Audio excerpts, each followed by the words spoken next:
slightly behind schedule, but I think by this point that's okay, despite the mayhem, despite the chairs needing to be Uber chaired. It's okay, it's all part of the game. It's my pleasure to introduce David Papineau for the last talk.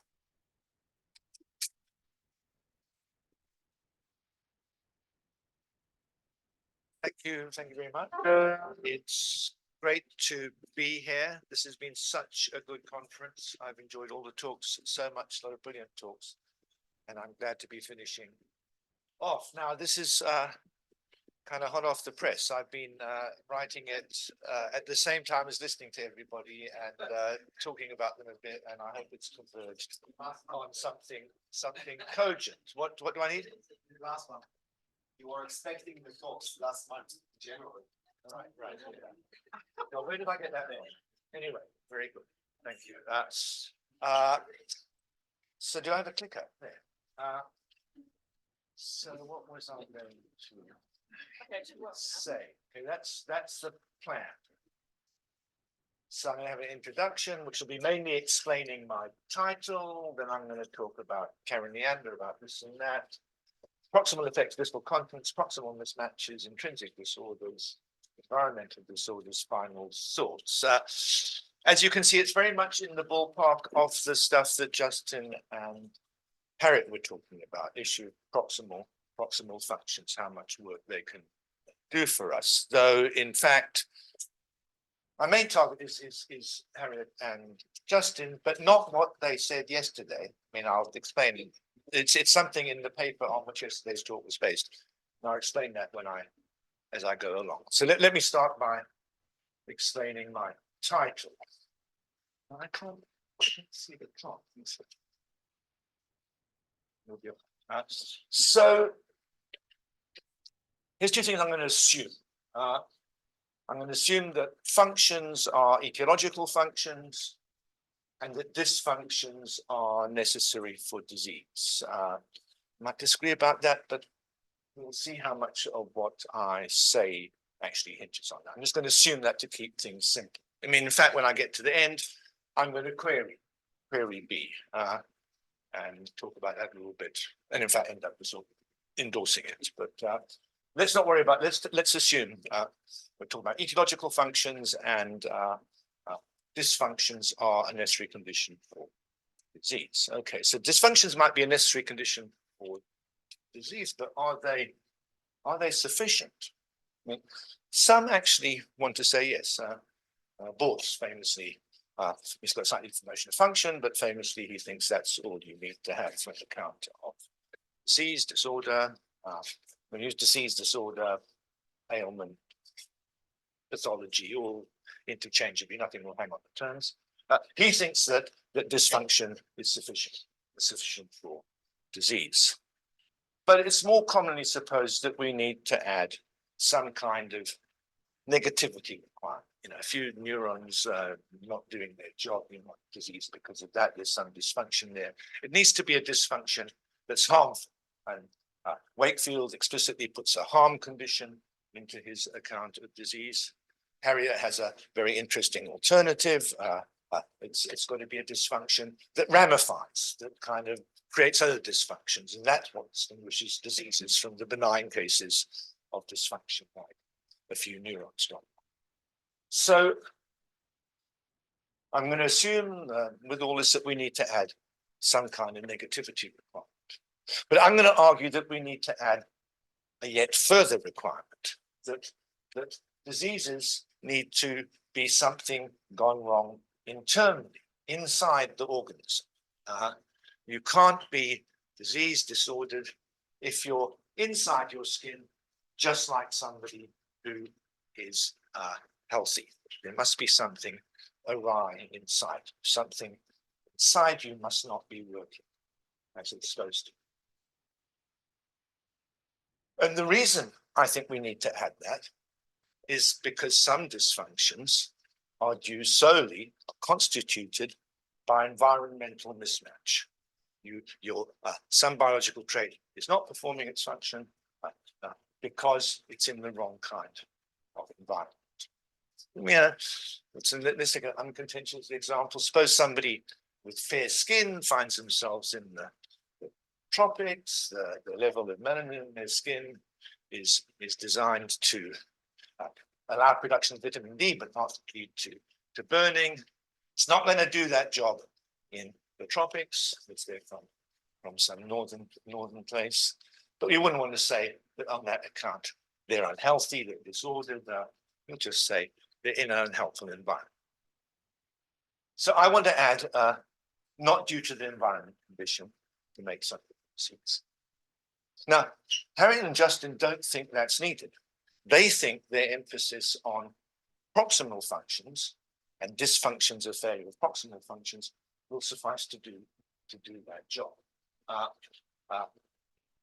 Their view that while there's some beneficial effects that won't happen in unfriendly environments, that's due to the failure of distal functions. They wouldn't even call them functions, distal beneficial effects not being produced. But I'm going to argue that that doesn't work. That's the wrong way. That's the wrong way to go. Proximal functions, I mean, very happy with proximal functions. Those are the things to focus on, but they're not enough by themselves to disqualify malfunction due to environmental mismatch from being diseases. So I'm on their side in not wanting to medicalize dysfunctions that are due to unfriendly environments. But I disagree with them about how to avoid doing. I want to have this requirement of intrinsic, internal breakdown where they have the requirement of proximal functions. So that's the point of the type.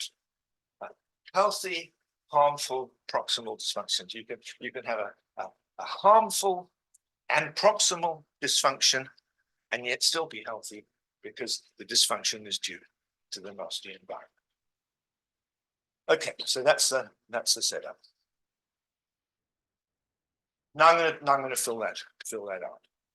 And let me first say a bit about this business of focusing on proximal functions rather than distal ones.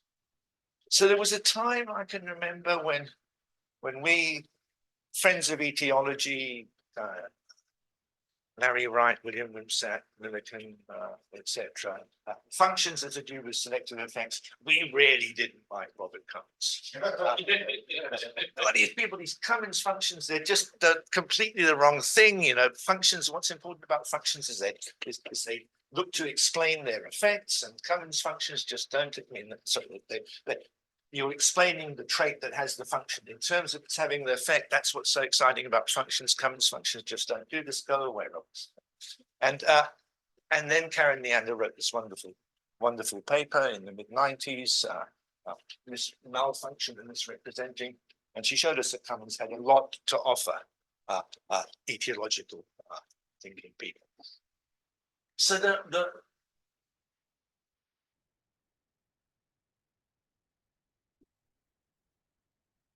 So Karen was thinking about what means some trait is malfunctioning, is not performing its function. And she said, in order to get this right, we have to think about decomposing systems into their components in the way Cummins had in mind. So, and the idea was, component in the system is only malfunctioning, training to perform its function if the effect, the most immediate effect that it's designed to produce is not there. So think about the cardiovascular system involving the heart and the lungs and the blood vessels and so on. And its job is to oxygenate the tissues and remove waste products. And if that's not happening, then the cardiovascular system is not performing its function, it's malfunction. We can now decompose the cardiovascular system into the heart, the lungs, the blood vessels. And now, if the tissues aren't being oxygenated and the waste products aren't being removed, does that mean the components are performing their function? Is the heart malfunctioning because the tissues aren't being oxygenated? Not necessarily, because it might be the lungs that aren't being oxygenated. Heart's doing its job just fine, the lungs aren't getting oxygen. And in that case, the heart isn't malfunctioning, the lungs are malfunctioning. And the heart isn't malfunctioning because its most immediate effect at the level of decomposition where it comes into focus, you start looking inside the cardiovascular system, is still being performed. So that's the idea that Neander has malfunction is failure specifically of the most proximal function, the most immediate effect you're designed to produce at the level of decomposition at which you, the heart, come into view. Neander also says that the more distal designed effect, oxygenating the tissues, that's also a function of the heart, but that's not the one that matters for deciding whether the heart is malfunction. And Justin and Harriet want to deny even that oxygenating the tissues is a function of the heart. And to be honest, I don't care about that. I don't really see what hangs on that. But we can all agree that malfunction of the heart requires the failure of its most specific design effect. And we're all happy about that. Okay. Now, in that paper, Karen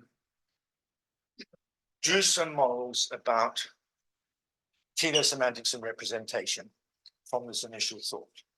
And I want to spend a bit of time on that because I think a lot of confusion about proximal functions and what proximal functions can do for you stems from what Karen says about representation. So I think she goes very wrong when she moves from the malfunction part of that paper to the misrepresentation part. So here's a good way to pose the issue. Ask yourself, is a perceptual system malfunctioning when it's fooled by deceptive circumstances? So here's the frogs. Visual system, very little bit of a visual system. Something shoots past it, sucks out its tongue. Right? And if it's a little moving black dot, a BB pellet, is some experiment to shoot BB pellets past the frogs.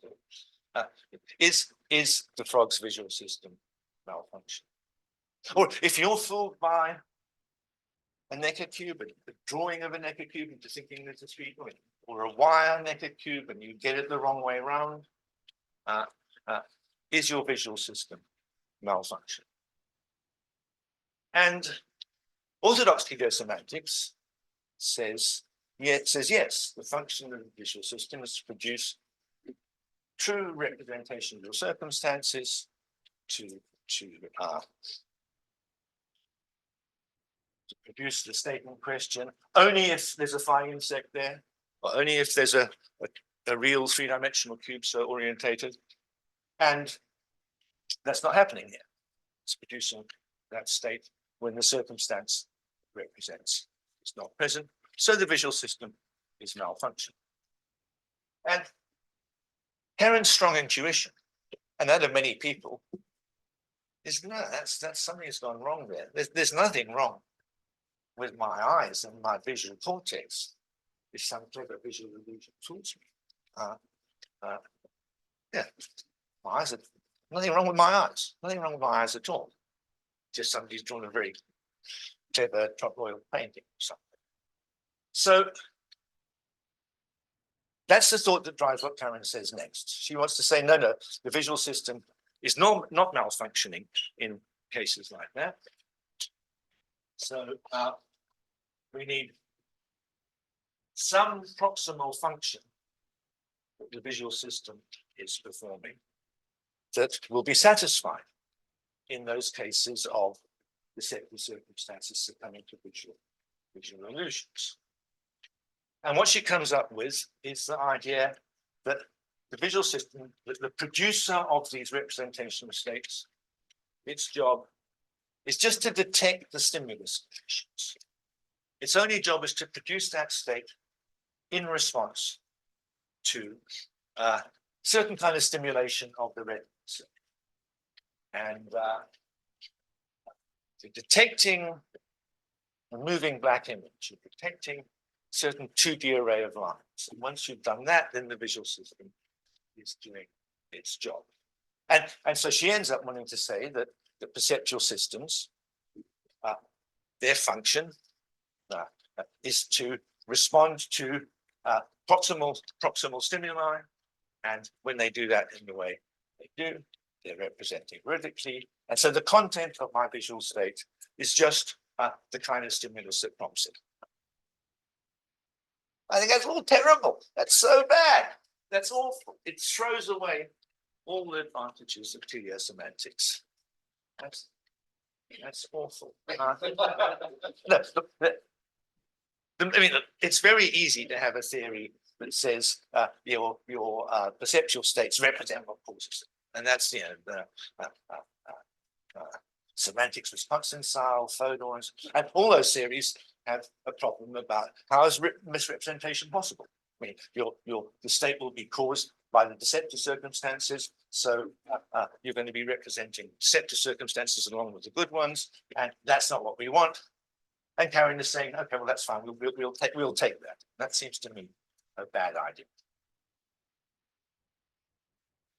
So I say we should stick with the orthodox teleosemantic idea and the commonsensical idea that the function of our perceptual systems is to represent external conditions. And we should just grasp the net that follows that the perceptual system is malfunction when it's confronted with some illusory circumstance.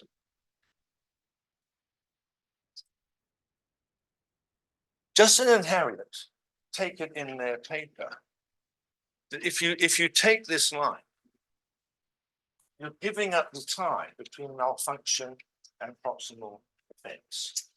Somehow, if you take this line, you want to allow that it's a function of the visual system to do something beyond its most proximal effect, and that the malfunction that gives you your malfunctioning when you are fooled by visual illusion involves going beyond proximal effects.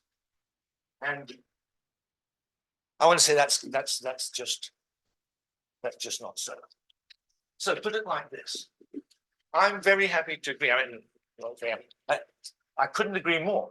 Karen is absolutely right that the visual system is malfunctioning only if it fails to produce its most proximal design effect. Its most proximal design effect is a certain representational state, and it's malfunctioning only if it fails to produce that state in a case where its truth conditions are obtained. It produces a state when truth conditions are obtained, then it's malfunction. And what's more, she's right that this is a response function, technical term she introduces, and Harriet and Justin use a lot, that it's designed to produce that effect in response to a certain condition. And that condition is then the content of the representational state. All that's exactly right. But that leaves it entirely open what the content is, what the represented content is. So, and Karen's idea that now we've got to decide the represented content, the stimulus condition, the condition which the process is supposed to respond to, is the retinal stimulation. That just come out of nowhere. That's completely unmotivated. You can buy the rest of what Neander says and deny that. So I say it's unmotivated and unfocused. I mean, so there's a stimulus condition that prompts the state. All of them, we're not going to get any misrepresentation. Just on the retina, or is it as it's coming into the front of the eye? Is it the light waves out here? I mean, Neander's story doesn't give us any hold on these questions. And the right way to go is to ask how is the representation going to be treated downstream by the systems that consume it? The tongue snapping system, the human motor system that reaches and grasps in response to visual information. And we should note the conditions for those consumer actions to succeed. Condition being there's a flying insect there. No point, nothing good happens to you catch a pellet gun bullet, or there's a real cube there. Nothing good happens in the case where you reach out to grab the cube and you got it all wrong. I don't know. Okay, I was about to say I don't know why people go the other way. In fact, I do know why the people go the other way, because I say it's tempting to think that when we start doing a decomposition, look here, here's a stimulus, producer of the representation, and the consumer representation. It's tempting that when we start doing that decomposition and try and pick out the proximal functions of the parts, everything's going to now be intrinsic to the system. And I know it's tempting because I was tempted to think like that when I first started really trying to use the Neander-Tummins style decomposition to nuclear semantics. And I mean, other people have been tempted. Rosa Chow has a paper where she, I say, succumbs to this temptation. And Nick pointed out to me, look, there's absolutely no reason to think like that. There's no reason to suppose, because we're focusing on the parts of the system and is this part producing its immediate effect, there's nothing in that to tell you that the content of that effect has to be something local. That content of that effect could be something far away. That little diagram is from Harriet and Justin's paper. They draw it in arguing against Wakefield. So the issue here is imprinting. Lawrence's Gosling imprints on his boot. Has there been a malfunction there? Wakefield says yes, to the extent that it's following something around it's not its mother. Justin and Harriet want to say there's no malfunction. Little Gosling's perfectly healthy. They say Wakefield goes wrong in thinking that this distal function can constitute failure of distal function can constitute malfunction, but in fact, both Harriet and Justin and Wakefield are wrong to think that the failure here must involve some distal function. The mistake, which they all make, is to suppose that somehow, because we've done this decomposition, we've got to think of the function of this, the function of this to produce states in response to the stimulus. That's wrong. I mean, even though we're interested in this process and this component is explaining its function, the function of this is to produce this in response to the mother. That's the function of the imprinting mechanism. And it's malfunctioned when it's fooled by von Lorenz's boot. Nothing good happens. Nothing good happens at all when little yeast ducts imprint on something other than their mother. That's all just bad, and you don't get any selection going on in those cases. So, okay.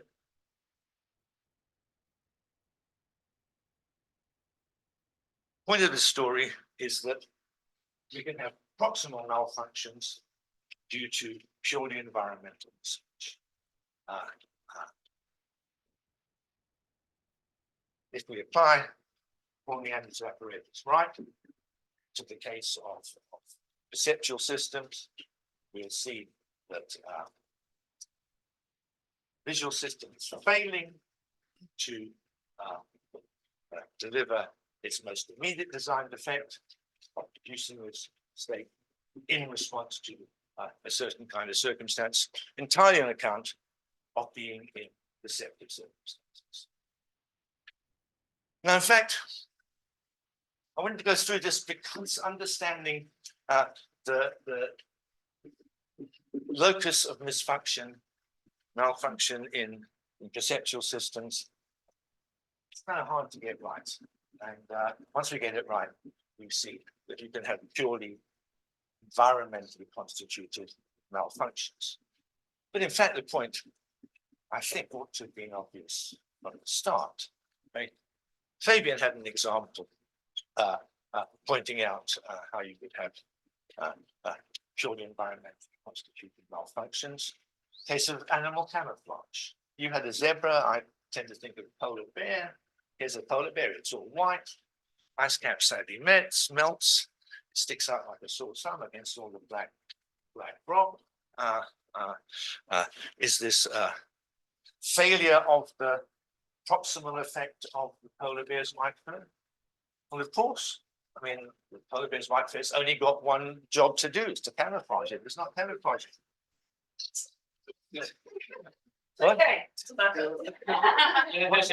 Are you worried about the biology or the way? Yeah, the biology, but don't worry, it doesn't matter. Ah, I'll tell you later. Yeah, the biology is very good. so I'm curious. I mean, I know that giraffes long neck are not to and zebra stripes are not to camouflage them. I know those two. But I'll use my chest for this. okay, let's just pretend the polar bear's fur is designed to camouflage it.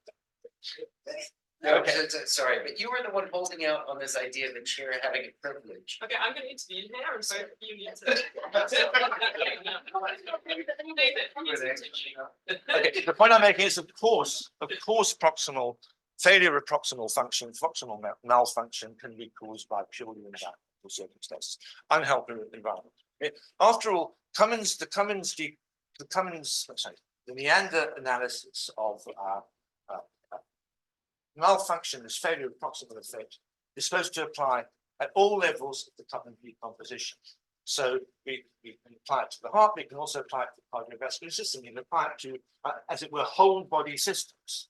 And once you've got whole body systems, where are you going to go to find an effect except in the environment? And for those large systems, like the camouflage system, the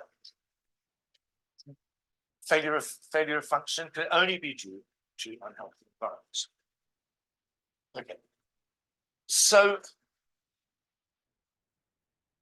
I should not too much. What about the idea that there's nothing wrong with you, if malfunctions are constituted by environmental mismatch? I want to say you can't preserve this idea, as Justin and Harriet want to, just by saying let's focus on proximal functions. Some of those are going to be constituted by environmental mismatch. Instead, you want to say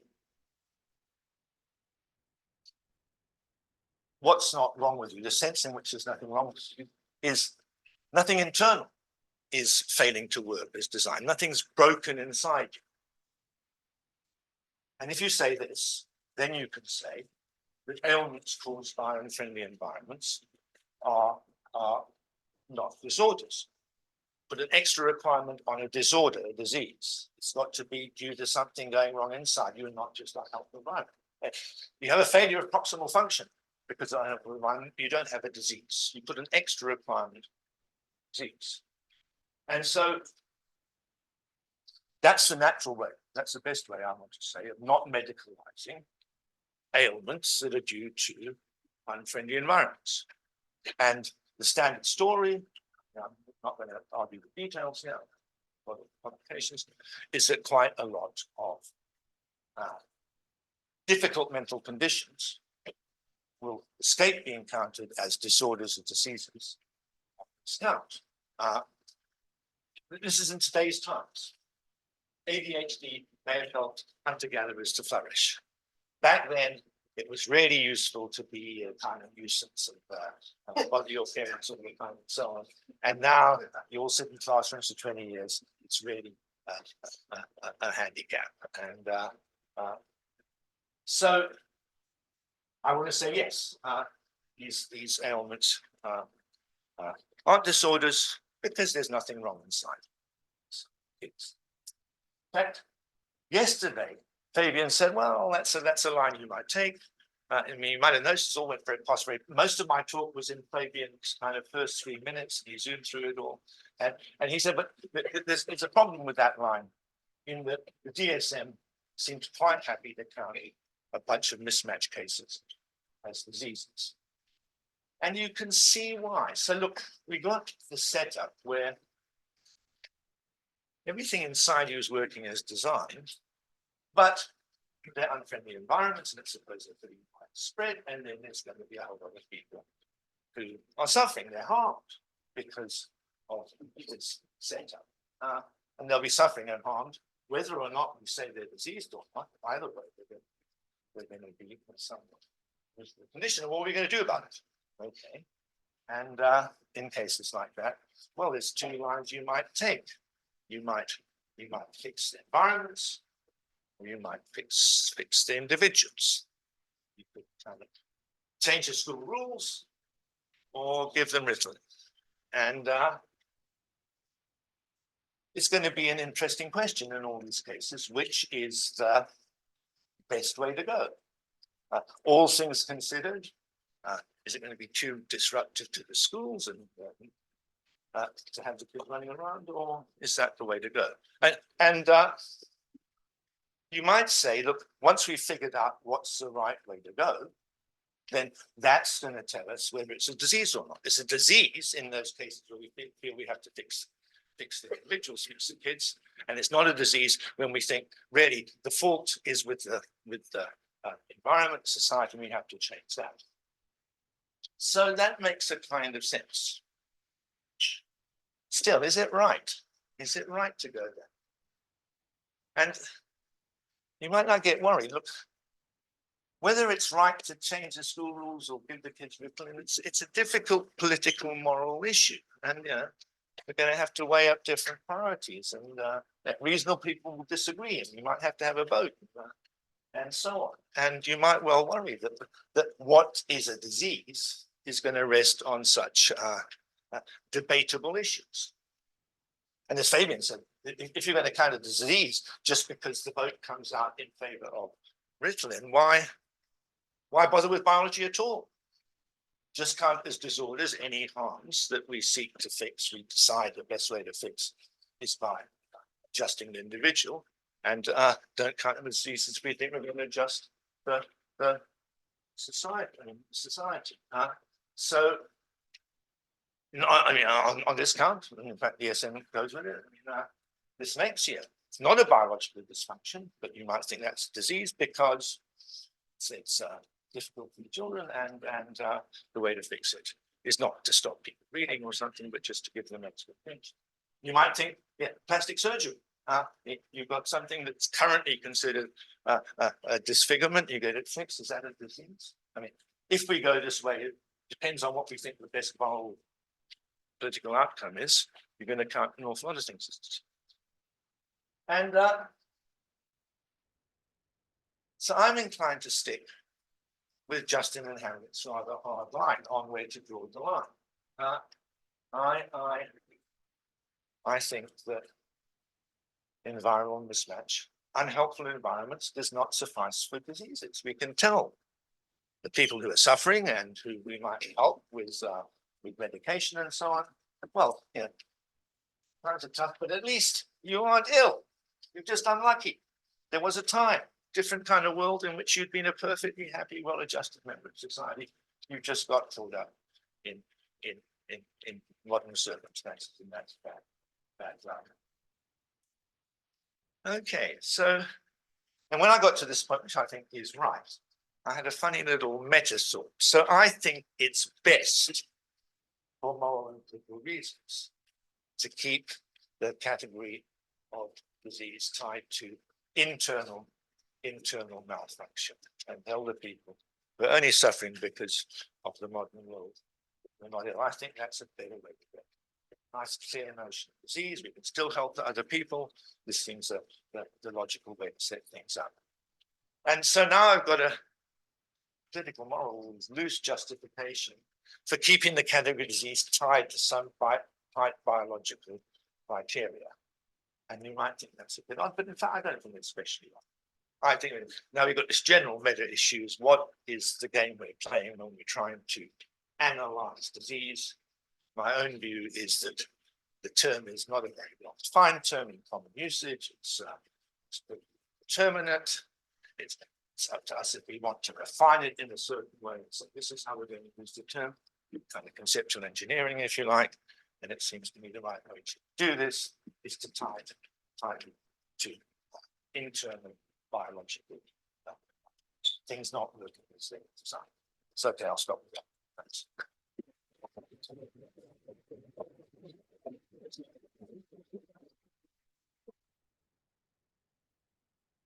Yes, great. So I will not use my chair's privilege, even though I have things to say.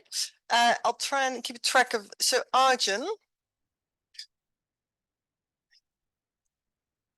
Yeah, go. Oh, yes. Oh, too many things to do at once. Okay. Thank you. Okay, so I'm just wondering about this very strict internal environmental distinction. And what happens to that when we start thinking about birds' nests and beavers' dams, and what is quite now commonplace to consider as part of the extended phenotype, part of what and those can go wrong. Beavers can make bad dams, and that that you might want to consider a proximal dysfunction. And you can extend that to environment seeking behavior. So if you put a green grasshopper down on a red mat in a grass field, if it doesn't go into the grass, then that's something has gone wrong, but it's not the greenness that has gone wrong. It's just not sought the right spot. Right? So there are various ways of cashing out niche construction, which is perfectly I'm not sure that the bird's nests are going to generate problems for me that things getting messed up there makes us think that organisms. I mean, my first one is inside the sleep, but as you know, there's debate about what constitutes a biological individual, more specifically, what constitutes an organism. Are all my symbiotic parasites, are they part of me? Yeah, it's not so I'm quite happy to hand this over to the people who are debating what makes an organism an organism. And it's not so much that, it's the proximal dysfunction distal effect might that if you're more liberal with what you count as inside and outside, it might be proximal function proximal effect, because actually environmental mismatch still counts as proximal. first of all, I want to fix the organism. We've got a bird, it's an organism. The nest is not part of the organism. Nest is very closely bound up with the bird's life. The nest not being produced right. Well, why not? Maybe the bird's brain has gone wrong, then the bird is diseased. Maybe there aren't any twigs around of the right kind, then the bird isn't diseased. I mean, I think it's all going to work out fine.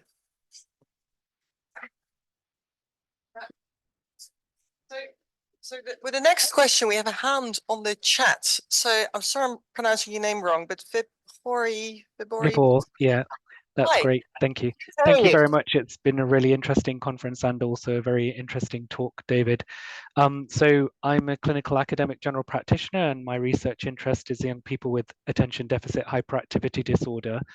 And it's very political, moral, just as you said, but unless we take those children who meet thresholds for severe ADHD completely out of the classroom, the environment really does dictate whether or not they have ADHD, and that does apply to many mental disorders, that actually the measurements we take as symptoms for DSM and ICD criteria, they rely on the environment. So, can you sit in your seat for more than so many minutes? Can you the risk of injuries, we know from previous work that I've published that children with ADHD are 4 times more likely to have a poisoning injury, for example.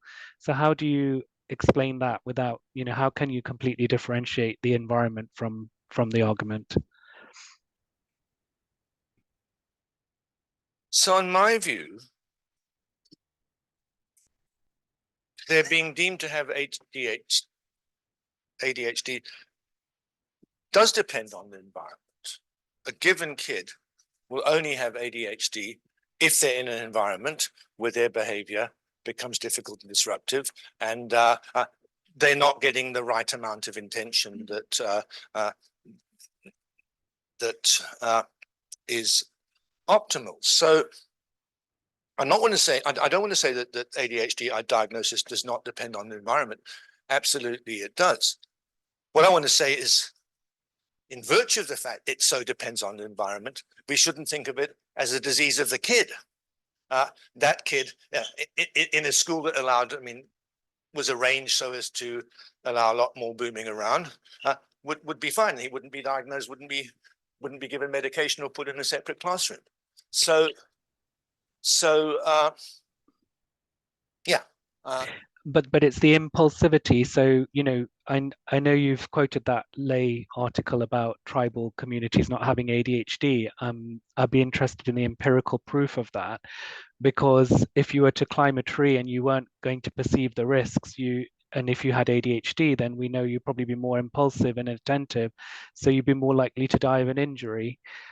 So I think until we have proper empirical evidence that tribal communities don't have ADHD, I don't know if that's necessarily the case. I know it's being said widely, but actually there may be something internal about the ADHD as well, about the way the neurons fire and therefore make you more impulsive and not assess risk properly. And that's certainly something we see in westernized countries, where children with ADHD have been proven to have more road traffic injuries because of the way that they cross the road or perceive the speed of cars and things like that. So I guess there will be a level of intrinsic impulsiveness, lack of concentration and so on, which would be dysfunctional in any society. And we could count that as a full-on medical disorder. We want to look at the cases which are more along the spectrum than that, where there are some societies in which it wouldn't be a problem. And my view is that those cases we shouldn't count as diseases. So that's how my theory works out. Thank you. Thanks, David. That was very nice. I agreed with everything you said about Neander and criticisms and all that. Just wondering about your intrinsic disorder requirement, that if you're intrinsically intrinsic duplicate of someone who's healthy in different environment, then you count as healthy. I mean, that's going to be quite tricky to set up, because you want to restrict the range of environments, because if you're going to allow that, you can range over environments where you could find typically diseased examples where we find environments that they could be ancestrally healthy within. That's going to be very tricky for your count. So if that's going to be working, then you need some restriction on what kinds of environments count as kosher environments in the first case. Somebody was it Elsenine who told me that earlier, or Fabian? That so my first thought is that you aren't diseased if you're intrinsically identical to somebody who is healthy. I mean, no failure of function in a different environment.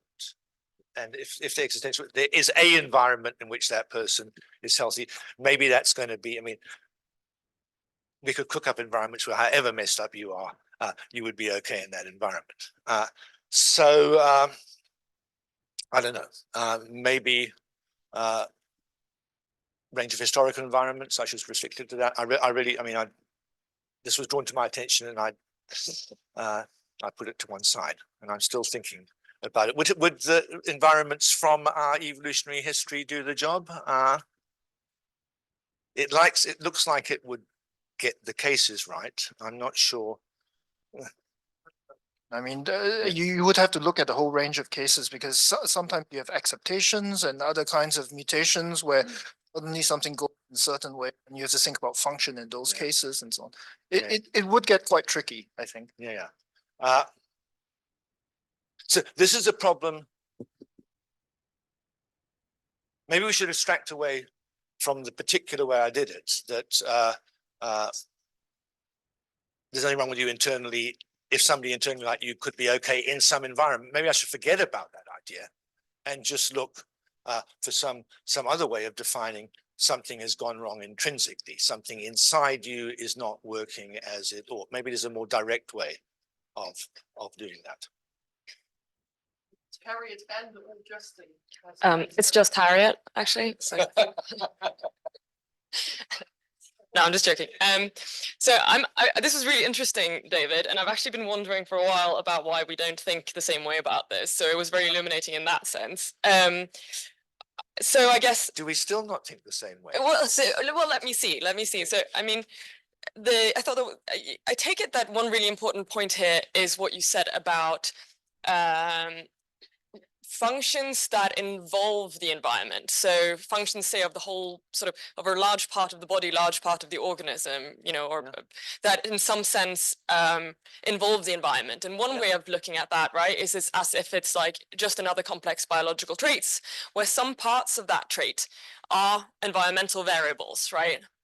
And you might say about that trait then that it has a proximal function which can only be performed if some parts of the environment are as they should be, right? And I think if that's true, right, if you're thinking of organism-environment interactions as sort of complex biological traits with proximal functions of their own, then you are right, I think, that you know, you can have a failure of proximal function only because some part of that system or trait in the environment is not as it should be. But I am wondering if there's another way to think about those kinds of traits or those kinds of systems.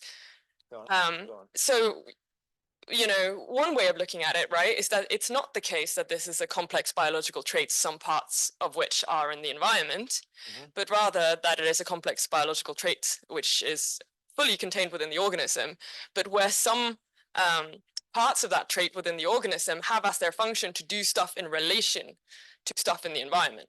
Right, so they have like, as you know, as you say, a kind of response function, right, where they're supposed to do A only if X obtains in the environment or something like that. And it seems to me in that case, it is not, the environment is not part of the trait, right? It's just the case that there are some, you know, functions of the organism that are doing something in response to something else or in proportion to something else. Yeah. And it seems to me in that case, we're not going to have any proximal malfunction just due to the environment. Because, you know, response functions are performing their proximal function just fine when something goes wrong in the environment and they do something weird. Now, hang on. Right? I'm thinking in the second way. I'm not Arjun raised it. I have in mind that biological traits are stopping with the skin. I mean, we might talk about that, but that's how I'm thinking. And I'm thinking that once we've got traits that kind of go up to the skin, all their functional effects are going to be effects in the environment. Okay. Are they going to be relational functions? Are they going to be response functions? We might have to look at cases, but so I say the visual system,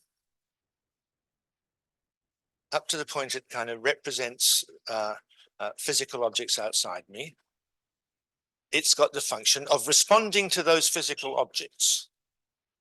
And in the case where that state is produced internally, the visual system does it, and it's not responding to such an object because there's no such object there because it's in a visual illusion. It's not performing its response function. What's wrong with that? I mean, you wanted to say it's performing its function fine. I can't see why. I mean, look, the producer is supposed to produce this state when there's a three-dimensional cube so orientated outside me. That's what it's supposed to respond to. And it's giving me a false positive. I mean, that's a failure response function. So I guess what I would think is that you know, if in a response function in a situation, right, where let's say the function of the trait is to do A when X, right? Yeah. I would think in an environment where there's no X, that trait is functioning properly. That trait is not malfunctioning. that trait, because the trait is only supposed to do A when X, right? Okay, So if there's no X and it's not Aing, that's great. let's get, there's going to be a bunch of cases. Nothing triggers the process. You know, you just walk in, nothing, no cubes and nothing even looking like a cube, nothing happens, right? And in that case, the function isn't performed, but we can all agree in that case, there's no malfunction, right? But now there's some more active cases where either the cube is there and it doesn't produce a cube, or something else makes it go and it does produce a cube, and I take those both to be failures of function, unlike that, which is not a failure of function.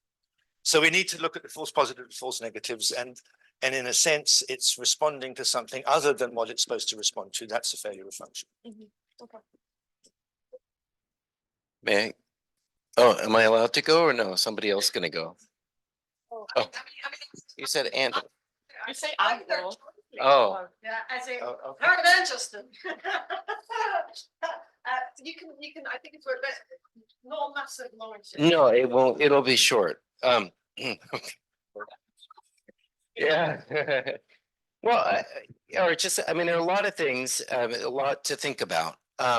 One theme that I see is that you seem to want to define dysfunction fairly broadly and then specify that diseases require some internal conditions. It's something dysfunctional, but dysfunctional in the sense of an internal breakdown.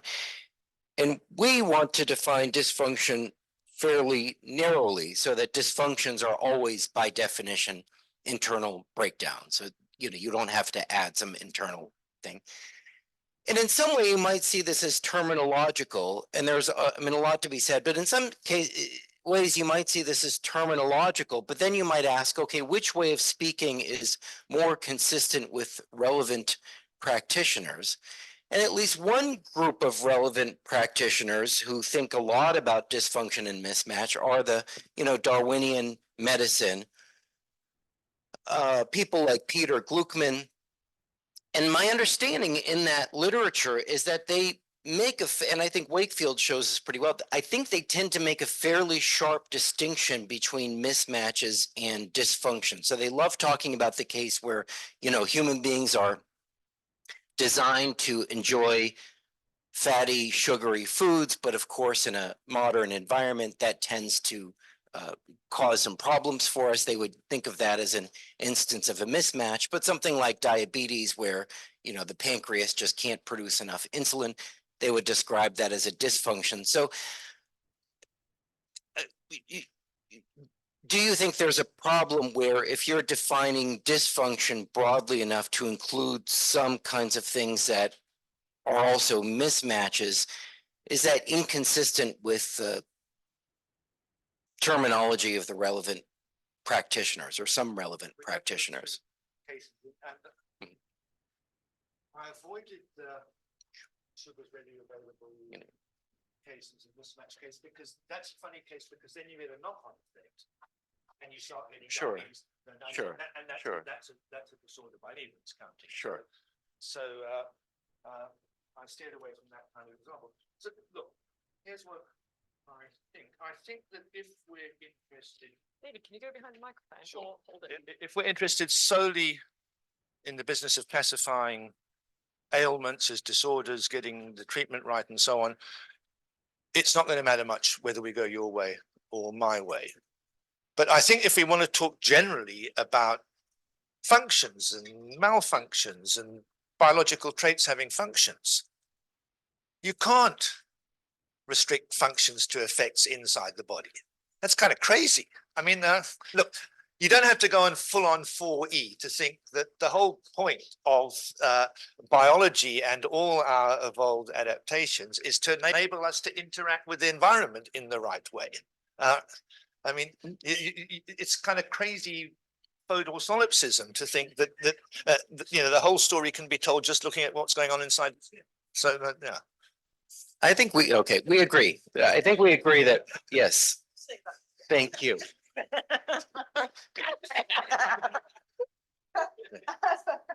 Sorry, I know you're a couple of hands. Can I quite a quick show again? Who else wants to ask a question? You choose. No, you choose, I give. I can choose. That's what we do in my family. You turn around and say A, B, or C. That's how we divide cake. Okay, alphabetical order backwards. Okay, that's back. Yeah. So Fabian, Phil, Okay, you, yes. yeah. I guess, yeah. Fantastic, thank you. So this is it's a question for you. I think it's also a question for Justin and Harriet, but at the risk of causing mutiny among the chairs, I think maybe we can save that for later.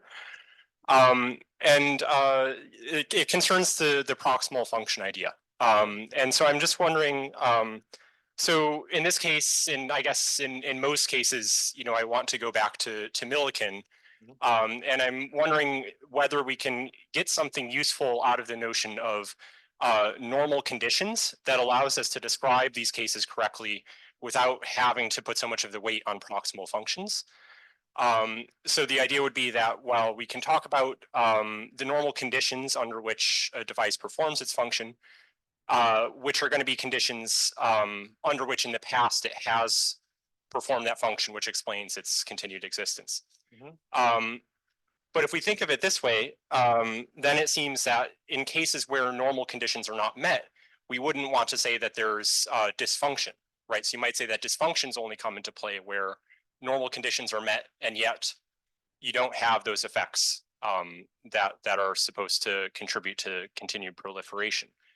And so rather than say going proximal function distal content, you might say, well, maybe we can have distal functions, but say that the normal conditions do a lot of the work, where you know, conditions out in the external environment, they have to be met for a device to perform its function. If those are not met, then we wouldn't necessarily say that there's a dysfunction, but because normal conditions are not met, there's not going to be, you're not going to have the effects, the proper effects that have been selected for. Do you think, I mean, I don't think that idea is Millikan, is it? The idea that if the functional effect isn't produced because conditions are abnormal, that's not a dysfunction, that's not a failure of function. I think she would say that that is. Right. I mean, she does. I mean, I don't know. She said a lot about this explicitly. She says stuff about the thing that Harriet and I were talking about, that failure to produce the effect when the circumstance. I mean, but that's not a case of normal and abnormal conditions. That's a case of the trigger in a response function being there or not. So she certainly says that, you know, in the case where the effect isn't produced because there's no trigger, that's not malfunction, but because of abnormal circumstances, that's malfunction. Sorry, I just mean in the definition of normal conditions, right? How we consider normal conditions. Independently of how we characterize function versus dysfunction. Yes. That might well have been implicit in when I talked about mismatch. I mean, I didn't define mismatch. I mean, now I think about it, it's presumably we're in conditions that are different from the conditions of evolutionary adaptation, especially in respect of the fact you won't produce the effect there. Yeah. Get the microphone to the source. That she said, grasping the microphone. That was it. And it's very rare that I feel that my parenting skills, which incidentally I lack, can be useful in academic context. No, because I'm out of time. You only got to choose one. Whereas, you know, right at home when we have 3 pieces of cake, they do go to different people. But anyway, it's a method I highly recommend to resolve disputes. Where are we? Yes, we're nearly at the end. I think we are, in fact, at the end. I don't know if this abuse of the shares privilege, but I do want to, I'm going to mention one paper that I feel has, I'm just going to recommend, because it's published in a much worse place, in my opinion, than it is be, which is a paper by Griffiths and Mathewson, who's here. Where is he? Yeah, on 4 ways of going wrong, things going wrong for the organism, and a lot of discussions about the mismatch and, you know, the abnormal environments. I think is handled in that paper really helpful ways. And you could just read it and think, oh, this solves half my problems, and then focus on the ones that remain because they're there. good. Well, it didn't show, David. Okay. So what am I saying? Yes. Well, I want to.